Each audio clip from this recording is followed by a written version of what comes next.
In Isaiah chapter 10, same book, Isaiah chapter 10, here's his word to those who write sinful and iniquitous, unjust laws. He says this, "Woe to those who decree iniquitous decrees, and the writers who keep writing oppression, to turn aside the needy from justice, and to rob the poor of my people of their right, that widows may be their spoil." There it is again. "And that they may make the fatherless their prey."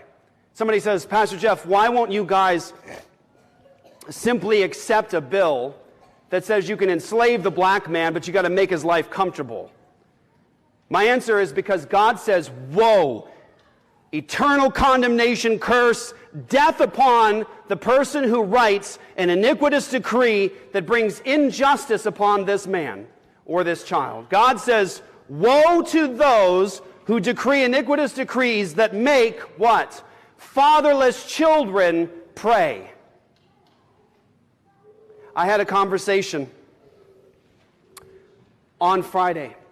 We had a bill of equal protection in Colorado, a bill of abolition, image of God, human from the moment of fertilization, equal protection in the womb and outside of the womb.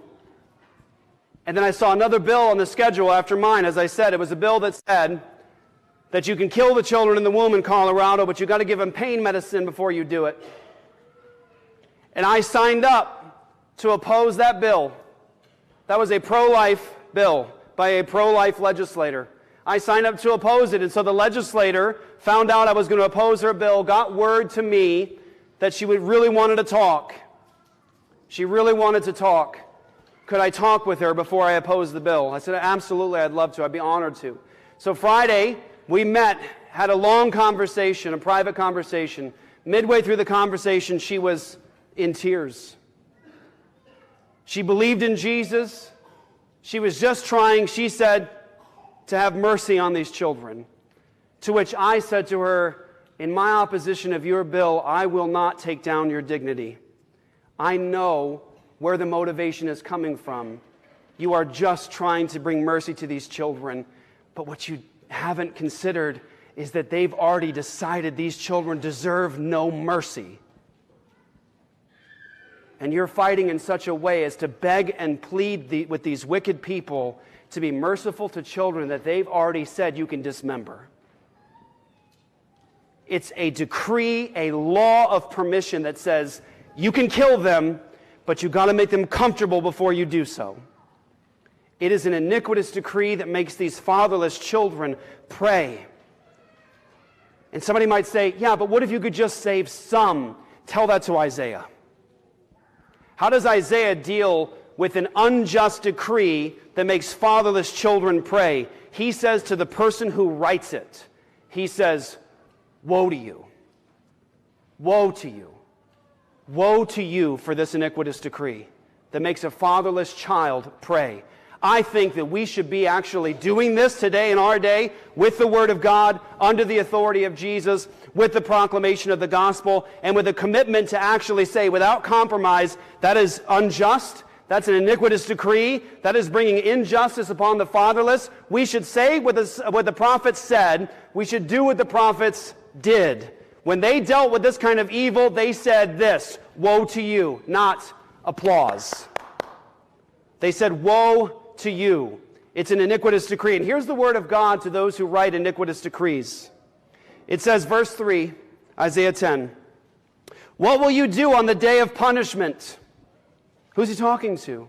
Brothers and sisters, who's God talking to here? He's talking to the rulers who write iniquitous decrees that make fatherless children pray.